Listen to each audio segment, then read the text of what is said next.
Next question, વર્તુળની બે સમાંતર જીવાઓ એ બી અને સીડીને માપ 6 સેમી છે. એટલે એક વર્તુળ છે, એમાં બે જીવા છે, બરાબર. એકનું માપ છે, નામ છે એ બી અને બીજાનું નામ છે સીડી. બંનેના માપ કેટલા છે? 6 સેન્ટીમીટર 6 સેન્ટીમીટર. તથા વર્તુળની ત્રિજ્યા 5 સેમી છે. વર્તુળની ત્રિજ્યા છે એ કેટલી આપેલી છે? 5 સેન્ટીમીટર આપેલી છે. એટલે અહીંથી આપણે જોવા જઈએ તો આ કેટલું છે? 5 સેન્ટીમીટર છે. તો બે જીવા વચ્ચેનું લંબ અંતર શોધો. બે જીવા જે છે એની વચ્ચેનું લંબ અંતર ગોતવાનું છે.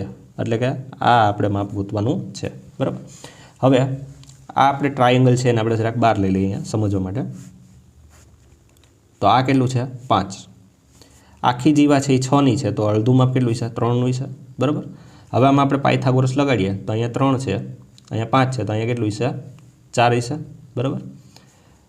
3 4 5ની ટીપુટી છે, બરાબર. એટલે આ કેટલું માપ મળ્યું આપણને? 4 માપ મળ્યું, બરાબર. એટલું 4 હોય તો આ પણ કેટલું હોય? 4. તો 4 ને 4 ટોટલ કેટલું થઈ જશે? 8. એનો મતલબ એમ કે એ બી અને સીડી વચ્ચેનું જે લંબ અંતર છે એ કેટલું થશે?